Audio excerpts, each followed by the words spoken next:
नमस्कार दोस्तों, स्वागत है आपका अपने YouTube channel maker of modern teacher पर। तो कैसे हैं आप सब? उम्मीद है आप सब अच्छे होंगे।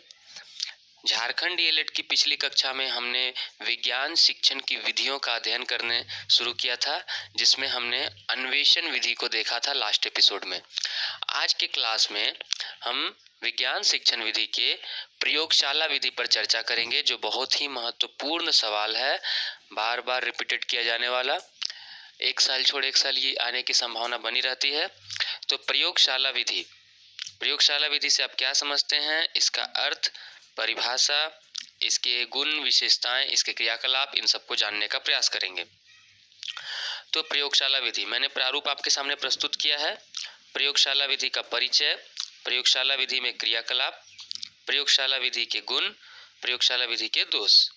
तो ज़्यादा देर न करते हुए अब हम शुरू करते हैं वीडियो को। सबसे पहले इसके परिचय को जानते हैं।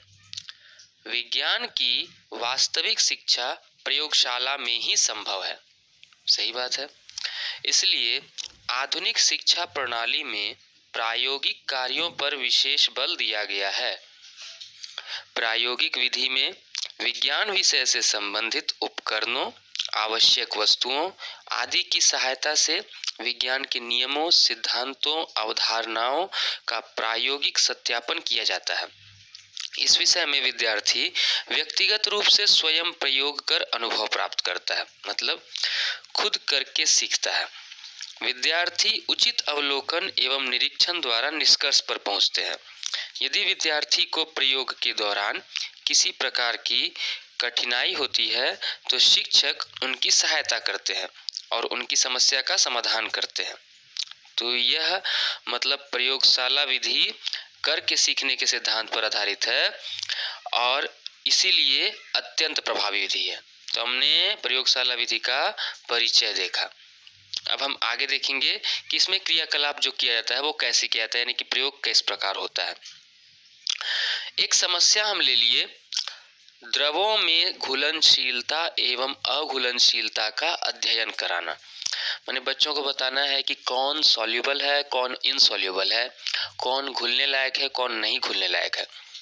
तो इसके लिए आवश्यक सामग्री, परख नली जो कांच की होती हैं, प्रयोगशाला में रखी होती हैं, जिसमें हम कोई भी सामान डालते हैं, बीकर इसको इंग्लिश में कहते हैं। द्रव में पानी ले लिए, दूध ले लिए, सरसों का तेल ले लिए, नारियल का तेल ले लिए, नींबू का रस ले लिए। क्रिया विधि में शिक्षक विद्यार्थियों को पानी में पृथक पृथक यानी अलग अलग उपरोक्त द्रवों, जो ऊपर दिए गए द्रव हैं, इनको मिलाने का निर्देश देगा एवं निम्न चार्ट क्रिया बनाकर क्रिया के उपरांत अवलोकन करने कहेगा। इस प्रकार चार्ट बना करके उन्हें लिखना रहेगा। क्रम संख्या में एक तरफ दे दिए हैं, द्रव संख्या 1, द्रव संख्या 2।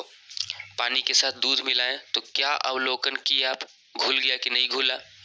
रंग देखेंगे या उसका गंध या फिर उसका स्वाद, इन तीनों में से किसी एक को विशेष में लिख देंगे। फिर इसी तरह सरसों के तेल के साथ, फिर नारियल के तेल के साथ, फिर नींबू के रस के साथ और फिर चाय के साथ। तो इस प्रकार हम देखते हैं प्रयोगशाला विधि में आपको किस प्रकार क्रियाकलाप किया जाता है। छात्र अवलोकन द्वारा घुलनशील एवं अघुलनशील द्रवों की सारणी बनाएंगे। इस तरह उन्हें घुलनशीलता व अघुलनशीलता की अवधारणा स्पष्ट होगी। समझ में आया? ये था कि किस प्रकार हम क्रियाकलाप करेंगे। अब प्रयोगशाला विधि के गुण पर चर्चा कर लेते हैं। यह एक मनोवैज्ञानिक विधि है। इसमें वैज्ञानिक प्रक्रिया निहित है। इसके द्वारा विद्यार्थियों में प्रायोगिक कार्य हेतु कौशल विकास होता है। इस विधि द्वारा प्राप्त ज्ञान स्पष्ट एवं स्थायी होता है। यह करके सीखने के सूत्र पर आधारित है। इस विधि द्वारा विद्यार्थी एवं अध्यापक के मध्य सुदृढ़ संबंध स्थापित होते हैं। देखिए, जब विद्यार्थी और अध्यापक दोनों मिलकर किसी कार्य को करते हैं तो उनके मध्य एक मधुर सुदृढ़ संबंध स्थापित हो जाता है। अंत में हम प्रयोगशाला विधि के दोषों पर चर्चा कर लेंगे। इस विधि में समय अधिक लगता है। इस विधि में खर्च की आवश्यकता है, मतलब व्यय होता है, पैसा ज्यादा खर्च होता है। हमको लिखना चाहिए था यह विधि खर्चीली है। यह विधि बिना अनुभवी व प्रशिक्षित शिक्षकों के संभव नहीं है। मतलब कि इस विधि को करने के लिए एक प्रशिक्षित और अनुभवी शिक्षक का होना आवश्यक है, अन्यथा यह विधि प्रभावशाली नहीं हो पाएगी। तो इस प्रकार आज हमने देखा विज्ञान शिक्षण की प्रयोगशाला विधि, उसके संबंध में विस्तार पूर्वक से अध्ययन किया। अगली कक्षा में हम किसी महत्वपूर्ण क्वेश्चन के साथ आपके सामने उपस्थित होंगे। तब के लिए धन्यवाद।